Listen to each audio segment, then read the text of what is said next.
And welcome back to my channel UM institute.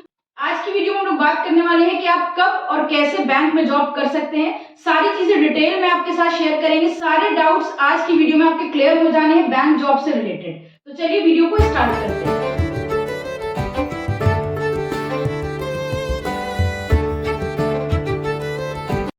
तो आज हम लोग बात करने जा रहे हैं कि किस तरह से हम लोग बीकॉम के बाद बैंक में जॉब कर सकते हैं। तो उससे रिलेटेड हम लोगों को सबसे पहले ये समझना होगा कि हमारे इंडिया में कितने तरह के बैंक्स होते हैं। तो देखिए, इंडिया में दो तरह के बैंक होते हैं, सेंट्रल बैंक और कमर्शियल बैंक। सेंट्रल बैंक आप सबको पता है, आरबीआई को कहते हैं, यानी रिजर्व बैंक ऑफ इंडिया को। रिजर्व बैंक ऑफ इंडिया का एग्जाम कराने का जो क्राइटेरिया है वो बिल्कुल डिफरेंट है। रिजर्व बैंक ऑफ इंडिया के कई सारे एग्जाम होते हैं, इस पर पूरी हम डिफरेंट वीडियो बनाएंगे, वो आप लोग जरूर देखिएगा अगर आप आरबीआई में जॉब करने में इंटरेस्टेड है तो। उसके बाद जो कमर्शियल बैंक होते हैं, सेंट्रल बैंक होता है, सेंट्रल बैंक में जॉब का पूरा एक अलग क्राइटेरिया होता है, और दूसरा होता है कमर्शियल बैंक।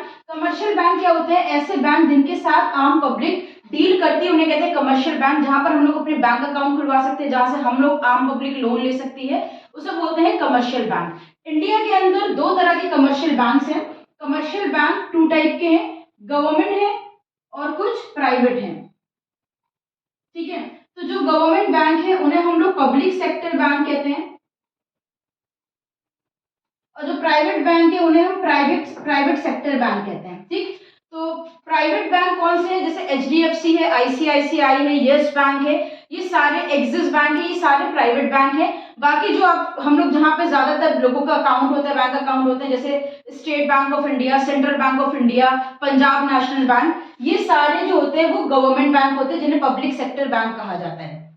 प्राइवेट सेक्टर जो होता है वहां पर अक्सर ऐसा होता है ना, तो शायद ही कभी किसी पोस्ट के लिए वो एग्जाम ले ले, मतलब प्राइवेट सेक्टर बैंक में थोड़ी सी ट्रेनिंग देते हैं, देन वो जॉब दे देते हैं। तो प्राइवेट सेक्टर बैंक में एग्जाम की जरूरत नहीं होती आपको जॉब करने के लिए, बट जो पब्लिक सेक्टर बैंक होता है वहां पर पूरा प्रोसेस होता है, जिसे फॉलो करके आप एग्जाम क्लियर करके देन जॉब करते हैं। तो हम लोग आज बात करने वाले हैं पब्लिक सेक्टर बैंक की।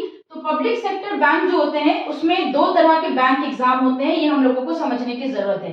पब्लिक सेक्टर बैंक जो होते हैं वो बैंक एग्जाम कितने तरह के करवाते हैं? दो तरह के करवाते हैं। पब्लिक सेक्टर बैंक में सबसे बड़ा बैंक आता है स्टेट बैंक ऑफ इंडिया, और उसके बाद बाकी के बैंक आते हैं, जैसे central bank, Punjab national bank, ये सारे भी कमर्शियल बैंक है। लेकिन कमर्शियल बैंक में जो मेजर बैंक है वो स्टेट बैंक ऑफ इंडिया कहलाता है। तो स्टेट बैंक ऑफ इंडिया अपना अलग एग्जाम करवाता है, अपने यहाँ जो पोस्ट होती है उन अपने यहाँ रिक्रूटमेंट के लिए अलग एग्जाम करवाता है।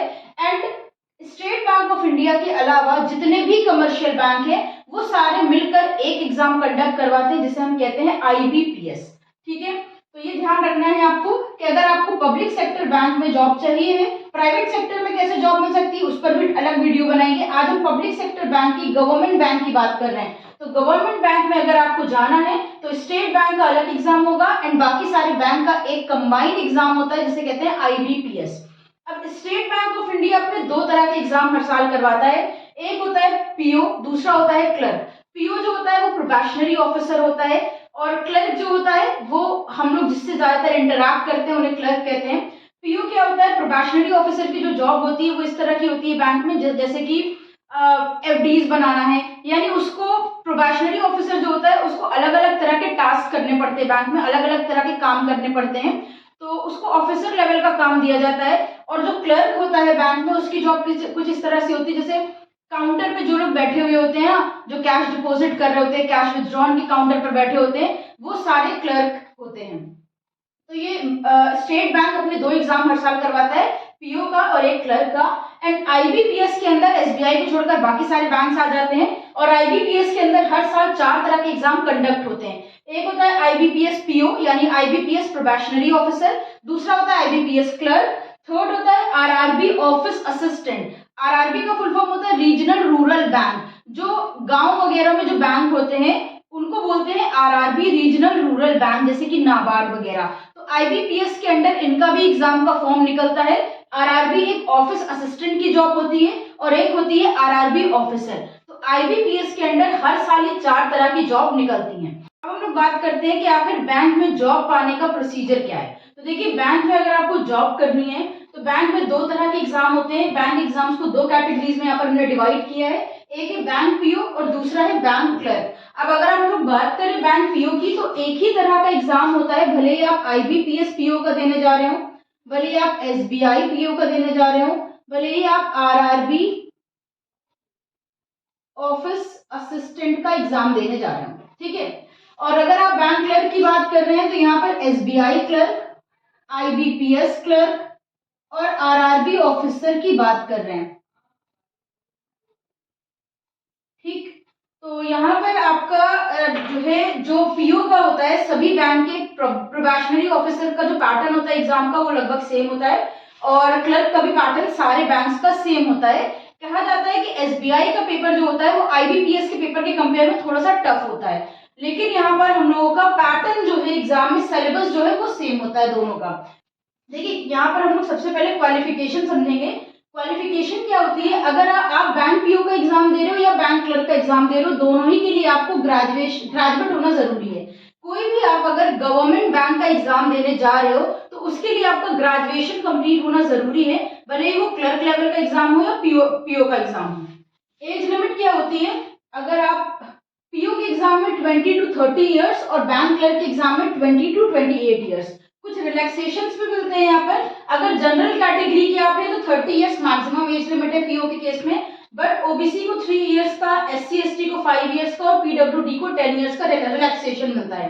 यानी अगर आप ओबीसी में आते हो तो आपकी मैक्सिमम एज आप 33 ईयर्स तक बैंक पीओ का एग्जाम दे सकते हो। अगर एससी एसटी की कैटेगरी में आते हो तो आपकी मैक्सिमम एज हो जाती है 35 ईयर्स, और अगर आप पीडब्ल्यूडी की कैटेगरी में आते हो तो आपकी मैक्सिमम एग्जाम देने की एज होती है 40 ईयर्स। यहाँ पर इस तरह से बढ़ा लेना। अब जो एज रिलैक्सेशन बैंक पीओ का है वही सेम बैंक क्लर्क का भी है। देन थर्ड है यहाँ पर एग्जाम। तो बैंक पीओ का एग्जाम जो होता है वो 3 होते हैं। सबसे पहले आपको प्री का एग्जाम देना होता है, यानी प्रीलिम्स का एग्जाम देना होता है, देन मेंस, और उसके बाद एक इंटरव्यू होता है। यानी पहले आप प्रीलिम का एग्जाम देंगे, जब आपको पास हो जाएगा तब आप मेंस का एग्जाम देंगे, जब मेंस पास आउट कर लोगे तब आपका एक इंटरव्यू होगा, देन आप बैंक पीओ बन पाओगे। क्लर्क का क्या होगा, क्लर्क में आपका इंटरव्यू नहीं होता, इसमें सिर्फ आपको प्री और मेंस का पेपर देना होता है, किसी तरह का इंटरव्यू नहीं होता है। तो इस बात को आपको ध्यान रखना है कि बैंक क्लर्क में किसी तरह का इंटरव्यू नहीं होता है। अब हम लोग बात करते हैं सिलेबस की, कि आप बैंक पीओ का या क्लर्क का अगर एग्जाम देने जा रहे हो तो उसमें आपको क्या क्या चीजें पढ़नी पड़ेंगी। तो पहले प्री के सिलेबस की बात करते हैं। आप पहले प्री का एग्जाम जब दोगे तो उसमें आपको 3 पेपर देने होंगे, एक ही दिन में पेपर होते हैं।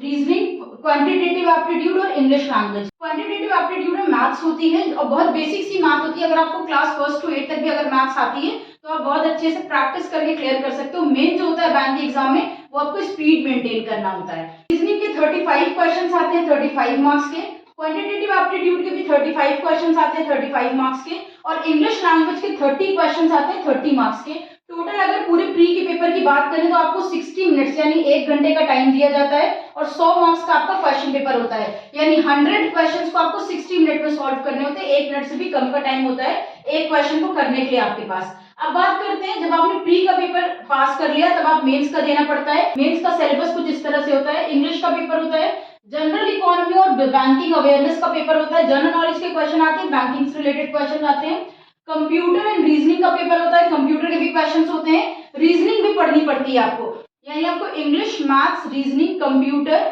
ये सारी चीजें पढ़नी पड़ेगी। इंग्लिश लैंग्वेज का जो पेपर होता है 35 क्वेश्चंस आते हैं 35 मार्क्स के, टाइम होता है 40 मिनट्स का। General economy and banking awareness की अगर बात करें तो 40 क्वेश्चंस 40 मार्क्स के होते हैं, टाइम होता है 35 मिनट्स का। कंप्यूटर एंड रीजनिंग में 40 क्वेश्चन 60 मार्क्स के आते हैं, टाइम भी 60 मिनट्स का होता है। उसके बाद आपको पीओ का, क्योंकि प्रोबेशनरी ऑफिसर का एग्जाम है तो उसमें आपको एक एसी भी लिख कर दिखाना होता है। एसी में बहुत ज्यादा मार्क्स लाने की जरूरत नहीं, अगर आपके एवरेज मार्क्स भी आ गए तो आप पास हो जाओगे। लेटर एंड एसे से रिलेटेड आपके सामने 2 क्वेश्चन आते हैं जो 25 मार्क्स के होते हैं, और 30 मिनट्स का टाइम आपको अलॉट किया जाता है। तो ये था आपका सिलेबस मेंस का। तो पहले आपको प्री का एग्जाम देना होगा, जब ये क्लियर हो जाएगा तो मेंस का एग्जाम देना होगा। स्टेट बैंक हो, आईपीपीएस हो या फिर आरआरबी हो, कोई भी एग्जाम हो, प्री और मेंस का सिलेबस यही होता है, यही सारी चीजें आपको पढ़नी है। बस यहाँ पर क्या होगा, अगर आप बैंक पीओ का एग्जाम दे रहे हो तो प्री मेंस के बाद आपको इंटरव्यू भी क्लियर करना होगा, और अगर आप क्लर्क के लिए अप्लाई कर रहे हो तो प्री और मेंस क्लियर करना है, देन आप बैंक में एज अ क्लर्क अपॉइंट कर लिए जाओगे, किसी भी तरह का इंटरव्यू नहीं होगा। अब बात करते हैं नंबर ऑफ अटेम्प्ट्स की। तो ध्यान रखना है, आप पीओ का एग्जाम दे रहे हो या क्लर्क का एग्जाम दे रहे हो, अनलिमिटेड अटेम्प्ट्स होते हैं, आप कितने भी अटेम्प्ट दे सकते हो, कोई लिमिट नहीं है।